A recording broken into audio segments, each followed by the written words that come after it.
বলে মা আমার জীবনে কি করছে, অথচ আল্লাহ বলছে আখলুকুকুম মিন বুতুনি উম্মাহাতিকুম খালকাম মিন বাদি খালকিন ফি যুলমাতি সালাস। বান্দা শোনো, তোমার মা তোমার জন্য দাপে দাপে কষ্ট করেছে, তোমার মা তোমার জন্য দিন নাই রাত নাই পরিশ্রম করেছে, তোমার মা তোমাকে গর্ভে নিয়ে ঘরের কাজ করেছে, তোমাকে পৃথিবীর জন্ম দিয়েছে, তোমার মা তোমার জন্য 2 বছর পর্যন্ত খাইতে পারে নাই, ভালো করে বিশ্রামও নিতে পারে নাই, মাকে তুমি কষ্ট দিয়েছো। কিন্তু এই মাকে যদি তুমি আজকে অবহেলা করো, তোমার কপালে তুমি লেখা নিও তুমি একজন জাহান্নামী। বাবা আমার জীবনে কি করছে, বাবা যদি না থাকতো আপনি কিন্তু মানুষের মতো মানুষ হতে পারতেন না। মা না হয় আপনাকে ঘরের দিকে সাপোর্ট দিয়েছে, আপনার বাহিরের পুরা সাপোর্ট দিয়েছে আপনার বাবা। এই জন্য আল্লাহ বলছে ওয়াকাদা রাব্বুকা আল্লা তা'বুদু ইল্লা ইয়াহু ওয়া বিল ওয়ালিদাইনি ইহসানা। আমি আল্লাহ ফয়সালা করে দিয়েছি, আমি আল্লাহ সিদ্ধান্ত দিয়ে দিয়েছি যে আমার ইবাদতের পরে সবচেয়ে বড় ইবাদত, সবচেয়ে বড় খেদমত পাবার একমাত্র যোগ্য হলো বাবা এবং মা। তো আমি আপনাদের সামনে কালামে পাকের যে আয়াতে কারিমা পাঠ করেছি, আল্লাহ চাহে তো সে আয়াতকে সামনে রেখে কোরআন ও হাদিস থেকে আলোচনা করব। যতগুলো কথা বলবো মালিক সর্বপ্রথম আমাকে, তারপরে আপনাদেরকে আমল করার জন্য তৌফিক দান করে সকলে বলুন আমিন। আমিও আল্লাহ পাকের কাছে সাহায্য চেয়ে নিচ্ছি, ওয়া মা তাওফীকি ইল্লা বিল্লাহ। আমি আপনাদের সামনে কালামে পাকের যে আয়াতে কারিমা পাঠ করেছি, ইসলামের বিধিবিধান রুকন হচ্ছে 5টি, এর ভিতরে 1 নাম্বার হলো কালিমা। তো এই কালিমা যে পড়বে তার জন্য আবশ্যকীয় হয়ে যাবে ইসলামের বাকি যে বিধিবিধান আছে সবগুলো মানা তার জন্য আবশ্যক। ঠিক তদ্রূপভাবে আল্লাহ পাকের বিধিবিধান পালন করার পরে আল্লাহ সবচেয়ে যে গুরুত্ব যে কাজটিতে দিয়েছেন, সবচেয়ে ইবাদতের পরে গুরুত্বপূর্ণ যে কাজটি আল্লাহ দিয়েছেন সেটি হলো মা এবং বাবার খেদমত করা।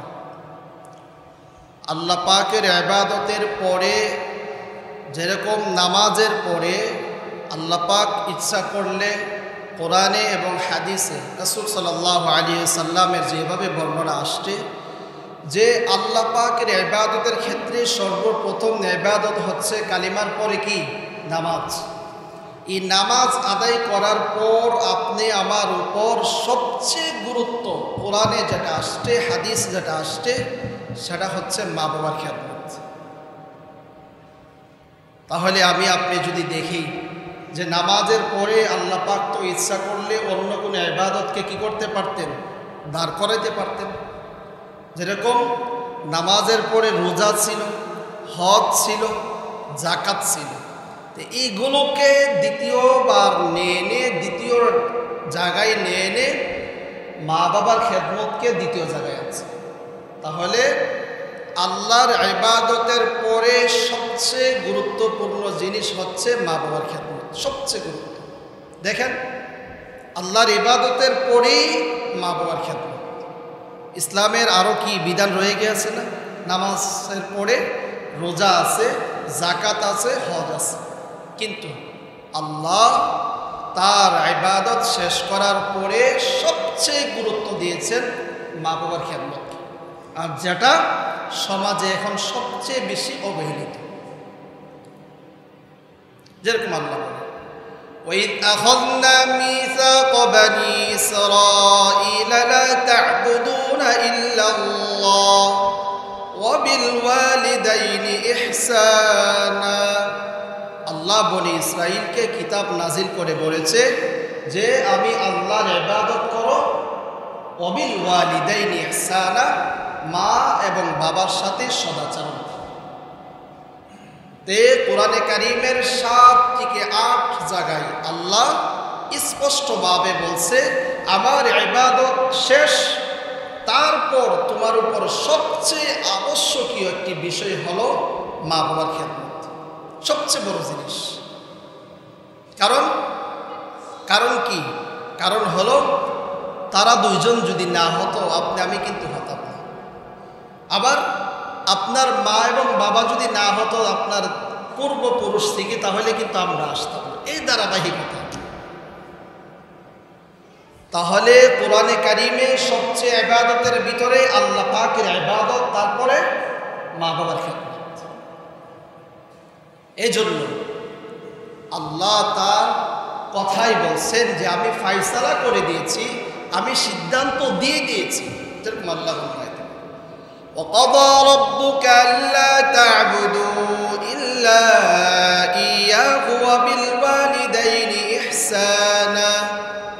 আমি আল্লাহ ফায়সালা করে দিয়েছি, আমি আল্লাহ সিদ্ধান্ত দিয়ে দিয়েছি যে আমার ইবাদত শেষ, তারপরে তোমার উপর সবচেয়ে আবশ্যকীয় বিষয়, সবচেয়ে গুরুত্বপূর্ণ বিষয় তোমার মা এবং বাবার খেদমত। তাহলে আল্লাহর ইবাদত যেখানে শেষ, মা বাবার খেদমত, মা বাবার সদাচরণ সেখান থেকে শুরু। আল্লাহর হাবিব সাল্লাল্লাহু আলাইহি ওয়াসাল্লামকে আল্লাহ জানিয়েছেন, আল্লাহ তো সব জানে না, কি বলেন? আলিমুল গায়ব কে? আল্লাহ। তো আল্লাহ রাব্বুল আলামিন সব জানে বিদায় কিন্তু এখন এই ফায়সালা দিয়েছে। কারণ উনি জানে যে একটা জামানা আসবে, একটা সময় আসবে, যে সময় সবচেয়ে অবহেলিত হবে মা বাবা, আত্মীয় স্বজন, সবচেয়ে অবহেলিত। তাহলে আল্লাহ বলছে আমার কাজ শেষের পরেই মা বাবার জায়গা। এই জন্য আল্লাহর হাবিব সাল্লাল্লাহু আলাইহি ওয়াসাল্লাম বলছেন হুমা জান্নাতুকা ওয়া নারুকা, তোমার মা বাপ হয়তো তোমার জন্য জান্নাত অথবা জাহান্নাম।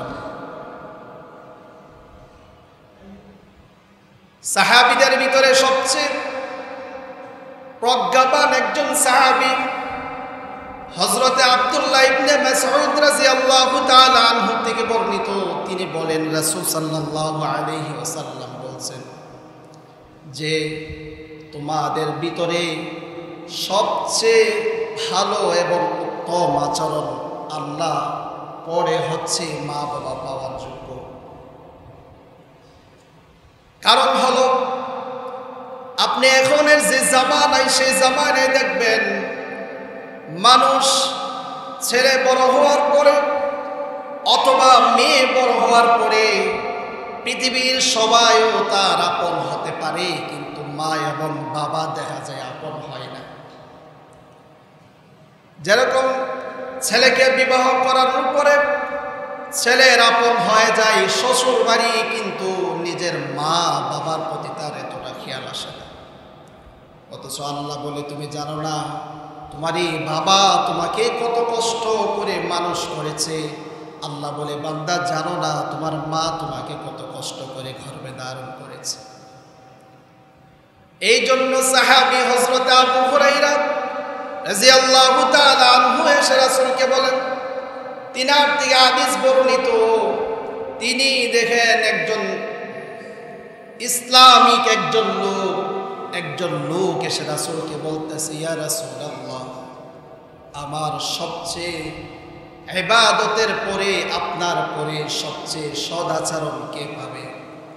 তো আল্লাহর হাবিব বলল, সবচেয়ে সদাচরণ পাবে তোমার মা। আবার জিজ্ঞাসা করলো তারপর কে? আল্লাহর হাবিব বললেন তারপরে হলো তোমার মা।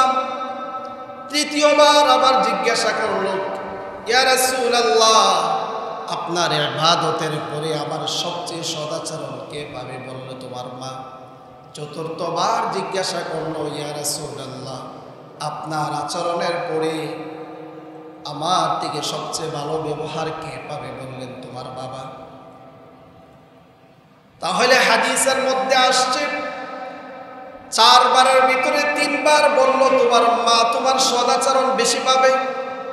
বাবার আচরণের কথা একবার আসলো, কারণ মা যে 3টি কাজ করে বাবা সেই 3টি কাজ করে না। প্রথম নাম্বার হলো মা বাবাকে গর্ভে ধারণ করেছে, 10 মাস 10 দিন আমাকে মার পেটে রাখছে, সেটা বাবা রাখে নাই, বিধায় আল্লাহর হাবিব বললেন মা।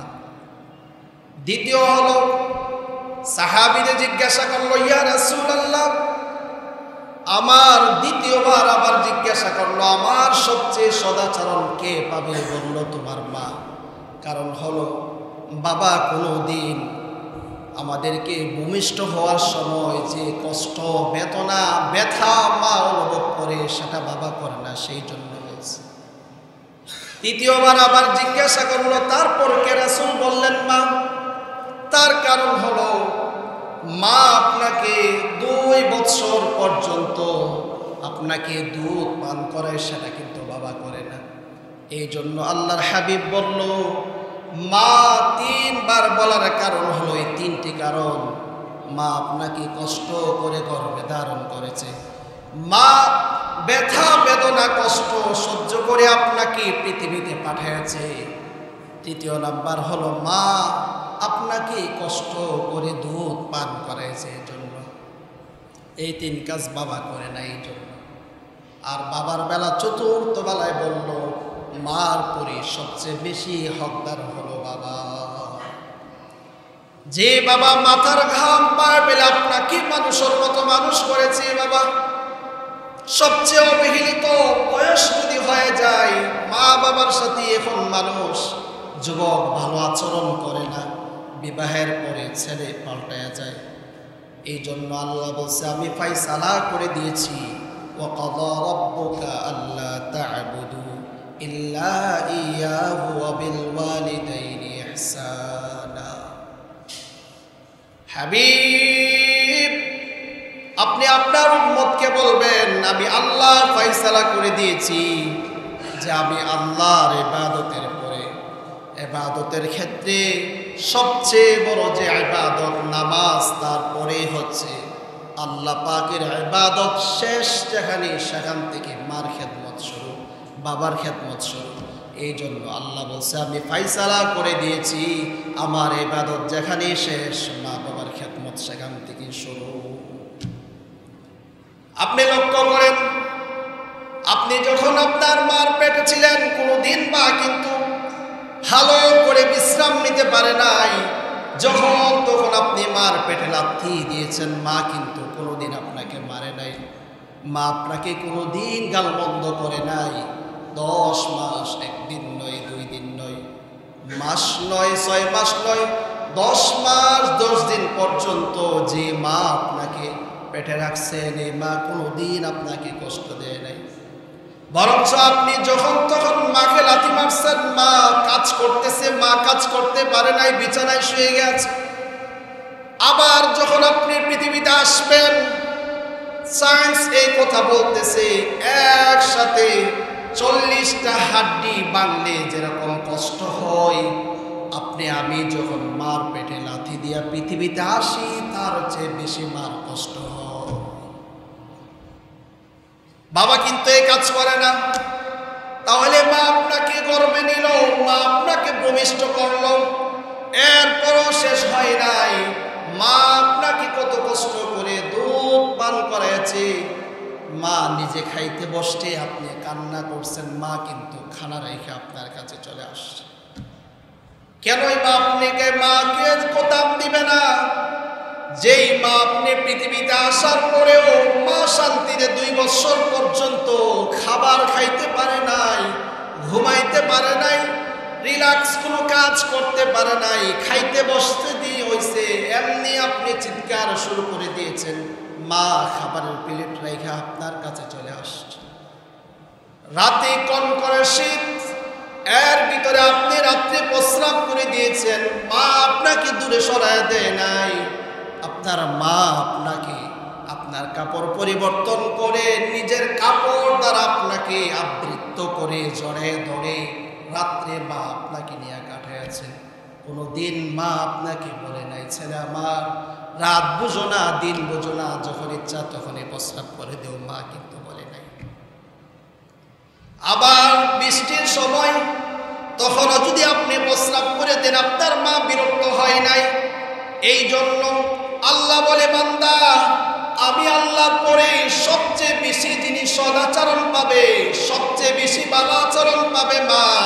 যেই মা কত কষ্ট করে তোমাকে গর্ভে ধারণ করেছে, যে মা কষ্ট করে তোমাকে পৃথিবী দেখালো যে মা কষ্ট করে তোমাকে দুধ দোহন করালো, দুধ পান করালো, এই মাকে যদি তুমি কষ্ট দাও, এই জন্য আল্লাহর হাবিব বলছে ওমা জান্নাতুকা ওয়া নারুকা, তোমার মা যদি তোমার প্রতি সন্তুষ্ট থাকে, আরশে আসিমের মালিক তোমার প্রতি রাজি আছে।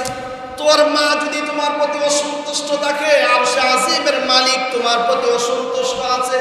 এই জন্য আল্লাহর হাবিব একজন সাহাবী এসে বলতেছে, ইয়া রাসূলুল্লাহ, আমি আপনার সাথে জিহাদে যাইতে চাই, কিন্তু আমার মা আমাকে আসতে দেয় নাই, মা কান্না করতেছে। তো আল্লাহর হাবিব বলল, জিহাদের প্রয়োজন নাই, তুমি আগে তোমার মাকে কান্না থামাও, তারপরে আসো।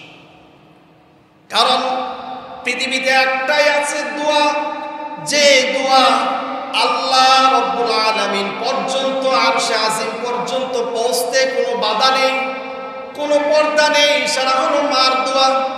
এই জন্য আপনি দেখবেন, ইতিহাস ঘেটে দেখবেন, যে মার দোয়া নিয়েছে কোনো না কোনো এক সময় এই ছেলে সফল হয়েছে, আর যে মার বদদোয়া নিয়েছে, যদিও সে নিজেকে সফলতা ভাবে, কোনো না কোনো এক সময় সে আবার পস্কে পড়ে যায়, কোনো বিপদের সম্মুখীন হয়ে যায়।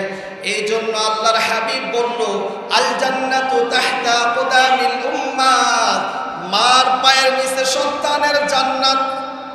এর মানে কি?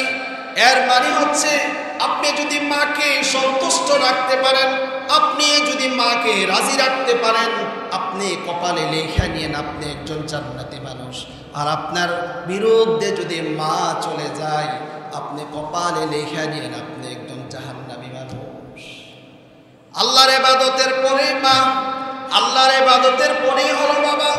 যে বাবা মাথার ঘাম পায়ে ফেলে আপনাকে মানুষ করেছে, নিজে একটা কিছু খাওয়ার ইচ্ছা হইলে খাই নাই, অভাব নাই, দেখবেন আপনি এরকম চিত্র এখন দেখা যায়। বাবার পায়ের জুতা ছিঁড়া, কিন্তু ছেলেকে ভালো জুতা কিনা দেয়। বাবার নিজের পরনের কাপড়টা ছিঁড়া, কিন্তু ছেলের জন্য ভালো কাপড় কিনে দেয়। সেটা আল্লাহর পক্ষ থেকে ভালোবাসা হোক। আর সেটা এই জন্য আল্লাহ বলছে, আমার বিধান যেখানে শেষ, মা বাবার খেদমত সেখান থেকে শুরু। এই জন্য মা এত দামি জিনিস, এই জন্য বাবা এত দামি জিনিস।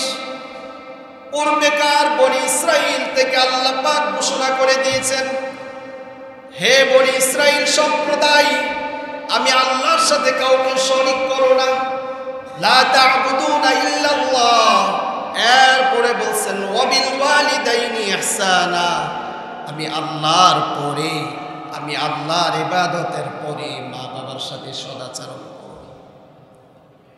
আপনি বাবা হিসাবে আপনার ছেলেকে কত আদর করেন, আপনি নিজে না খাইয়া আপনার ছেলেকে খাওয়ান, নিজে পরিধান না করে আপনার ছেলেকে পরিধান করান।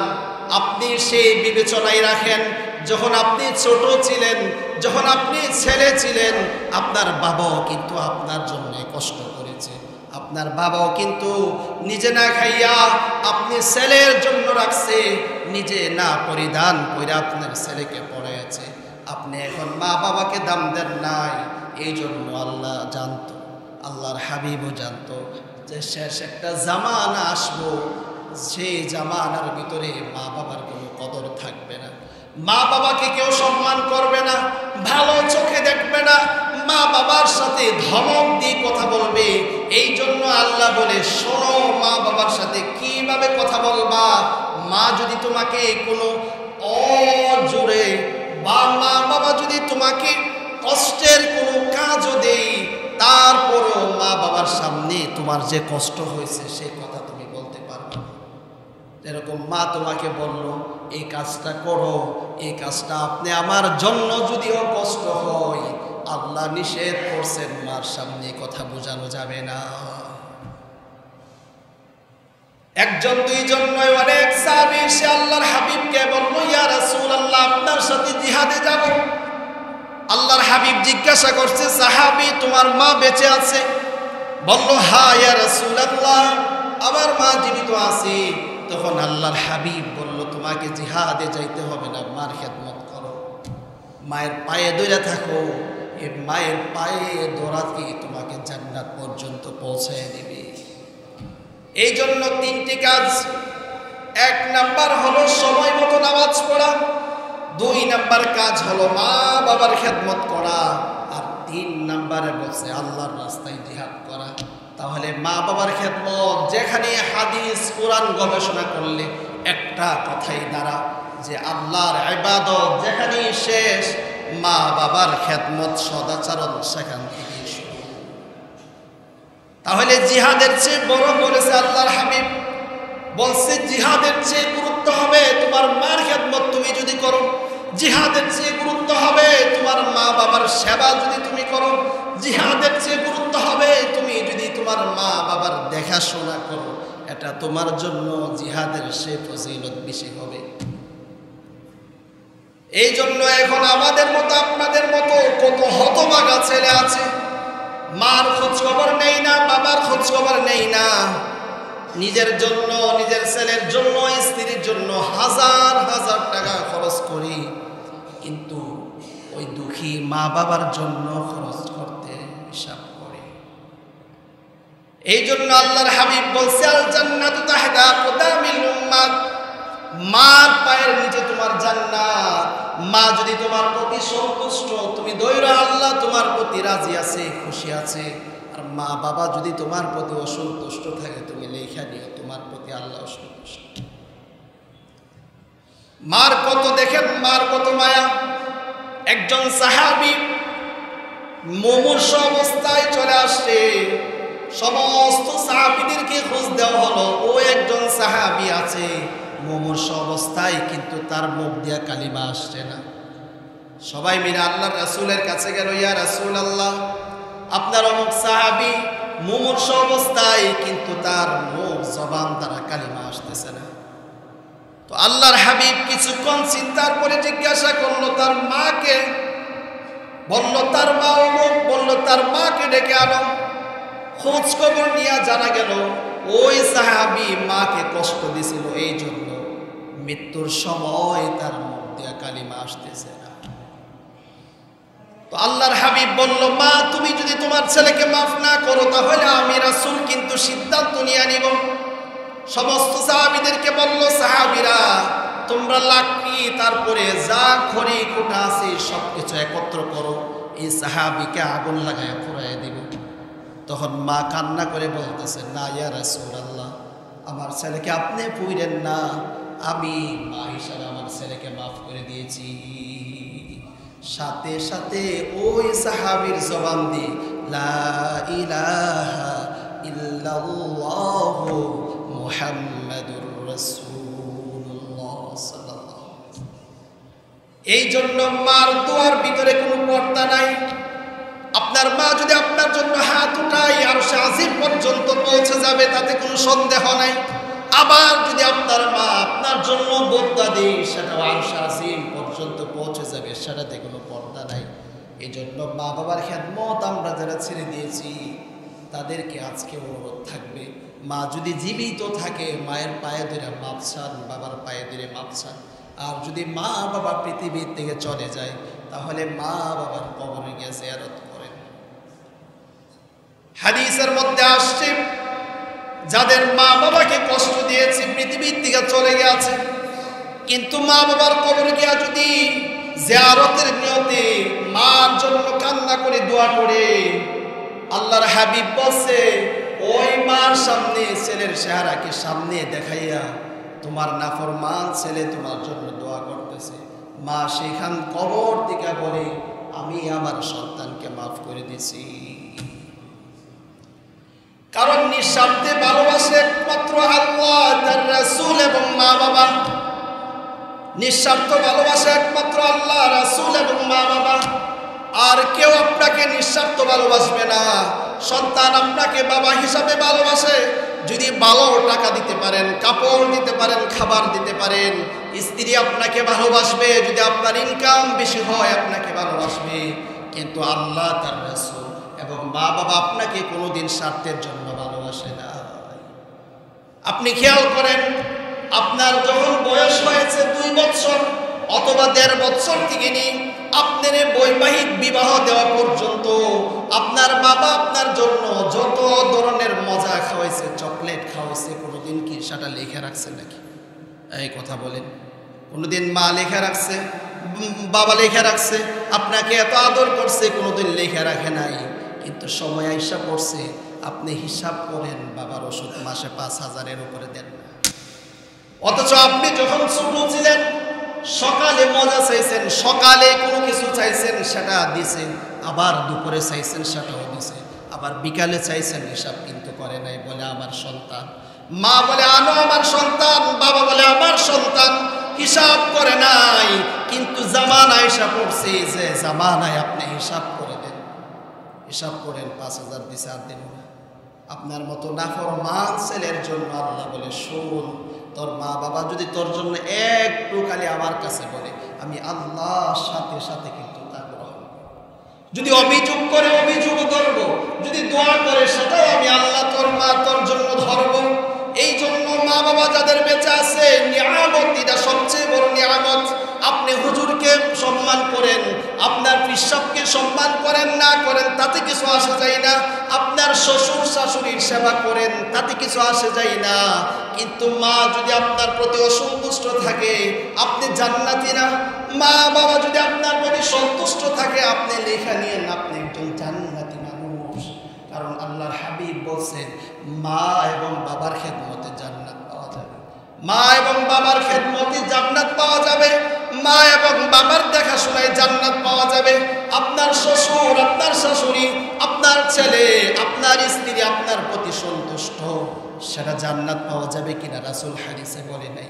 তো যেটা বলছে মা বাবা যদি আপনার প্রতি সন্তুষ্ট থাকে, আপনার জন্য জান্নাত তৈরি। কারণ আপনি মাকে কেন ভালোবাসবেন না? মা কত কষ্ট করে আপনাকে গর্ভে ধারণ করেছে, মা কত কষ্ট করে আপনাকে লালন পালন করেছে।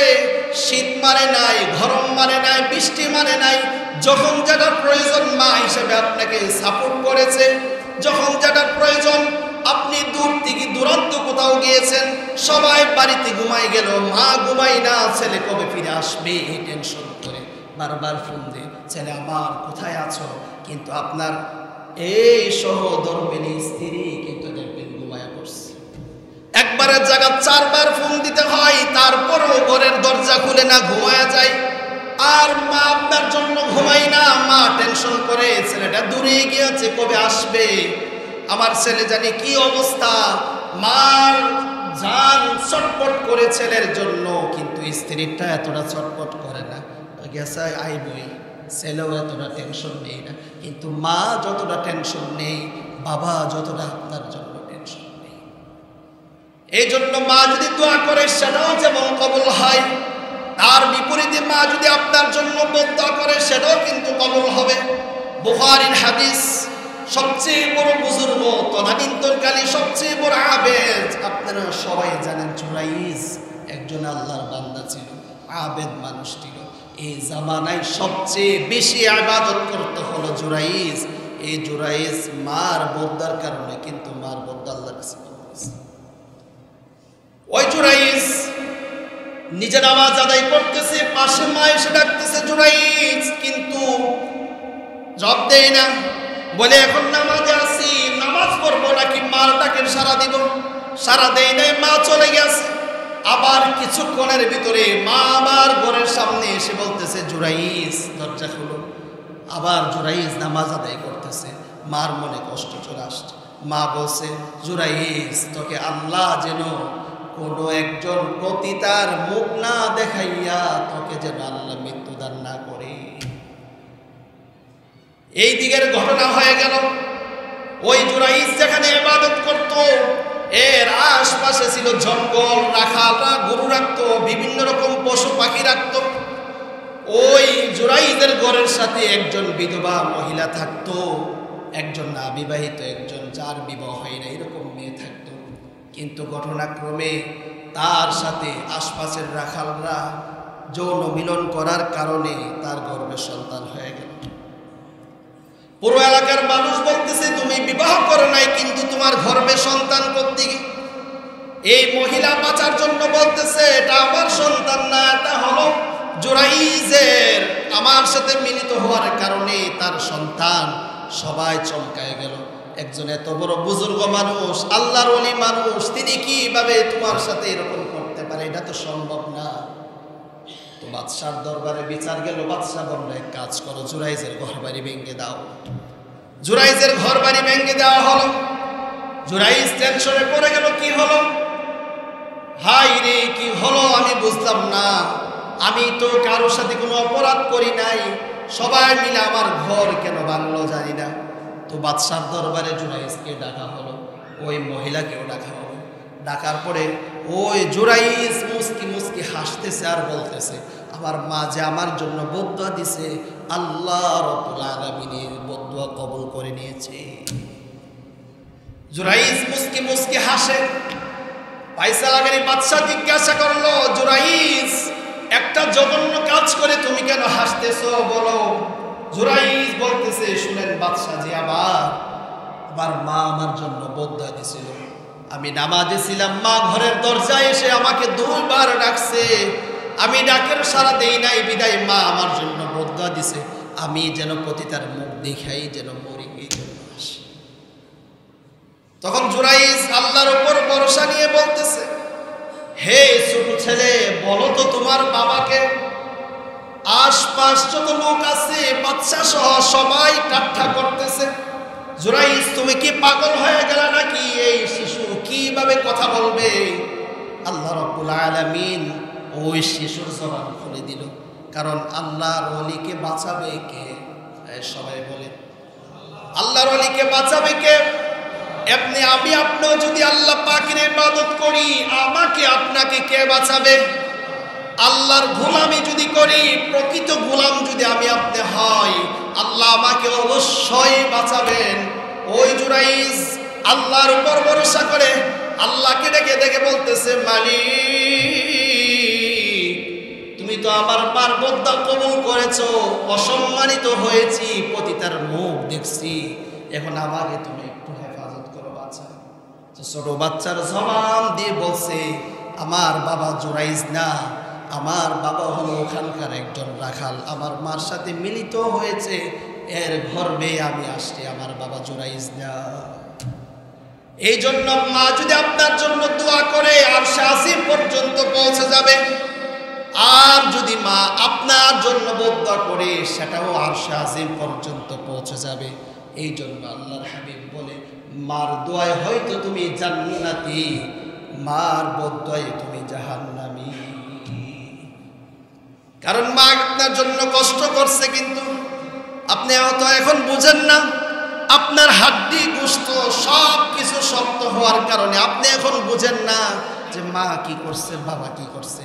আমাদের সমাজে কিছু ছেলে আছে বলে, বাবা আমার জীবনে কি করছে, বলে মা আমার জীবনে কি করছে, অথচ আল্লাহ বলছে, আখলুকুকুম মিন বুতুনি উম্মাহাতিকুম খালকাম মিন বাদি খালকিন ফি যুলমাতি সালাস।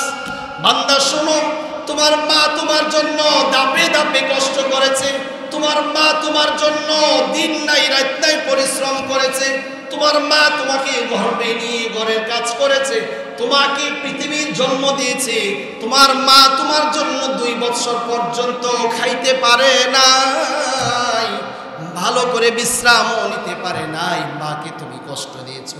কিন্তু এই মাকে যদি তুমি আজকে অবহেলা করো, তোমার কপালে তুমি লেখা নিও তুমি একজন জাহান্নামী। বাবা আমার জীবনে কি করছে, বাবা যদি না থাকতো আপনি কিন্তু মানুষের মতো মানুষ হতে পারতেন না। মা না হয় আপনাকে ঘরের দিকে সাপোর্ট দিয়েছে, আপনার বাহিরের পুরা সাপোর্ট দিয়েছে আপনার বাবা। এই জন্য আল্লাহ বলছে, ওয়াকাদা রাব্বুকা আল্লা তা'বুদু ইল্লা ইয়াহু ওয়া বিল ওয়ালিদাইনি ইহসানা। আমি আল্লাহ ফয়সালা করে দিয়েছি, আমি আল্লাহ সিদ্ধান্ত দিয়ে দিয়েছি যে আমার ইবাদতের পরে সবচেয়ে বড় ইবাদত, সবচেয়ে বড় খেদমত পাবার একমাত্র যোগ্য হলো বাবা এবং মা। এই মা বাবা যাদের বেঁচে নাই এখন তারা কি করবে? মা বাবা যাদের বেঁচে নাই তাদের 1 নম্বর কাজ হলো, আপনি যদি মা বাবাকে কষ্ট দিয়ে থাকেন, মার কবরের সামনে গিয়ে মার জন্য দোয়া করবেন। 2 নম্বর হলো মা বাবার নামে আপনি সদকা করবেন। আর 3 নাম্বার হলো আপনার মা বাবার আত্মীয় স্বজনদের সাথে আপনি ভালো ব্যবহার করবে। আর যাদের বেঁচে আছে, যদি মাকে কোনোদিন কষ্ট দিয়া থাকেন, মাকে যদি কোনোদিন ধমক দিয়া থাকেন, মার সামনে যদি কোনোদিন জোরে কথা বলে থাকেন, আপনার জন্য সিদ্ধান্ত আজকে হলো আপনি আপনার মায়ের পায়ে ধরে মাপ চাইবেন। চাইবেন তো ইনশাআল্লাহ? ও মা, কষ্ট দেন নাই, যদি আপনি মাপ না চান, আপনি হাজী সাহেব হতে পারেন, আপনি আমার মতো খতিব হতে পারেন, আপনি তার চেয়েও কিছু হতে পারেন, আপনি লেখা রাখবেন কপালে আপনার জন্য জান্নাতের দরজা কিন্তু বন্ধ। আর যদি মা বাবা আপনার প্রতি সন্তুষ্ট থাকে, আপনি লেখা দিয়ে আপনি একজন জান্নাতি মানুষ। কারণ মা আপনার জন্য কষ্ট করছে, বাবা আপনার জন্য হাড় ভাঙা পরিশ্রম করছে, করে মানুষ করছে। এই মাকে যদি আপনি কষ্ট দেন, এই মাকে যদি আপনি দুঃখ দেন, এই বাবাকে যদি কষ্ট দেন, তো আর শাহিম কেমন যেন কাঁপ শুরু করে, কাঁপ শুরু। কেমন করে পারলে রে তুই তোর মাকে কষ্ট দিতে, কেমন করে পারলে তোর বাবাকে কষ্ট দিতে? কিসের হিসাব করেন আপনি?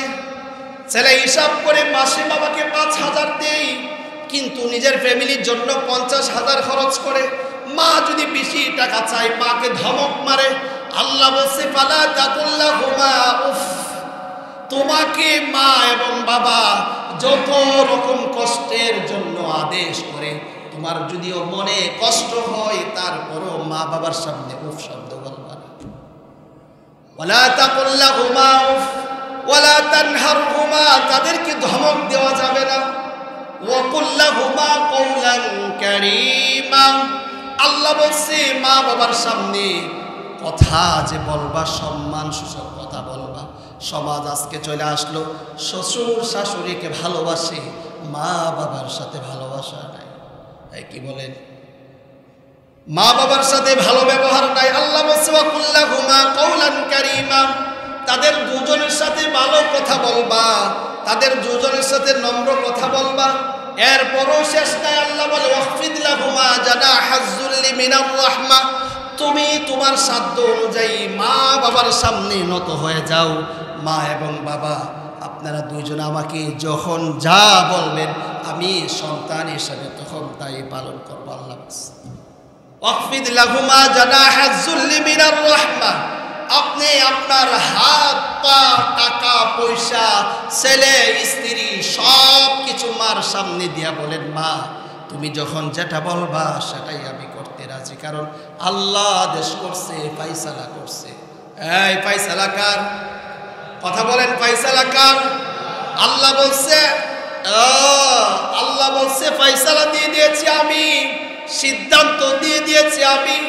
আমার ইবাদতের পরে, আমাকে ডাকার পরে সবচেয়ে গুরুত্বপূর্ণ, সবচেয়ে ইবাদত পাওয়ার যোগ্য, সেবা শুশ্রূষা পাওয়ার যোগ্য হচ্ছে মা এবং বাবা।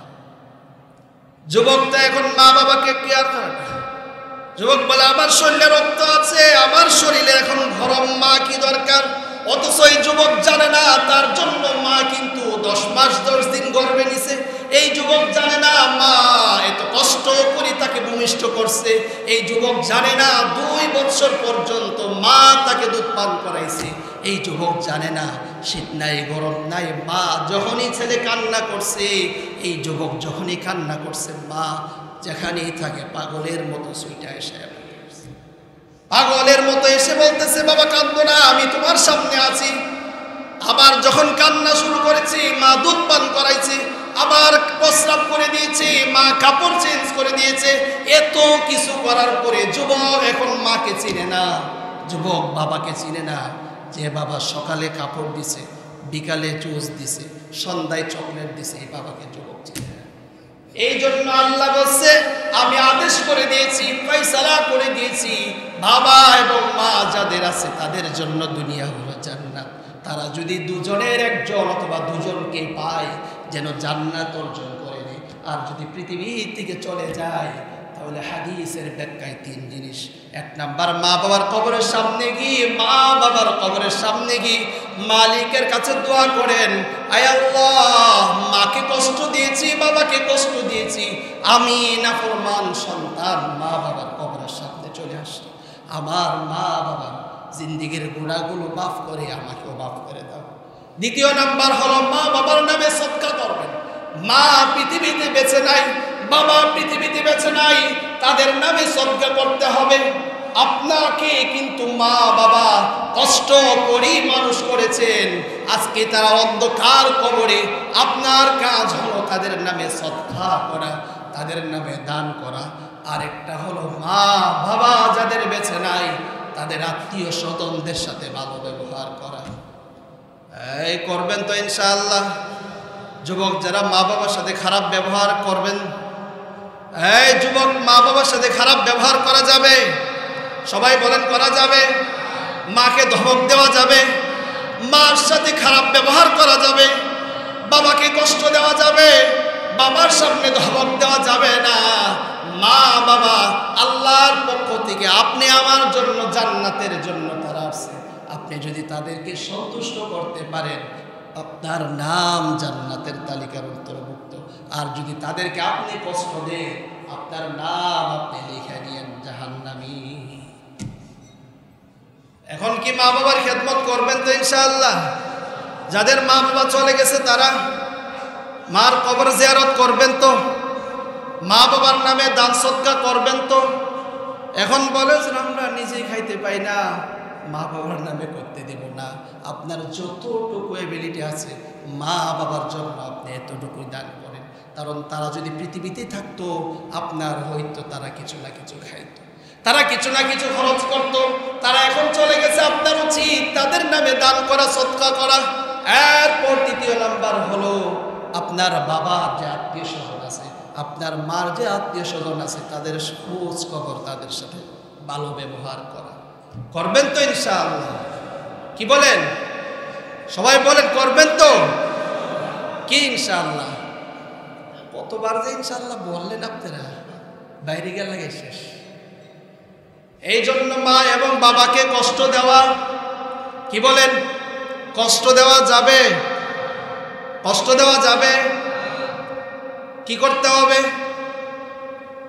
ভালো ব্যবহার করতে হবে। এখন ভালো ব্যবহার যদি তারা কেউ চলে যায় এখন কি করবেন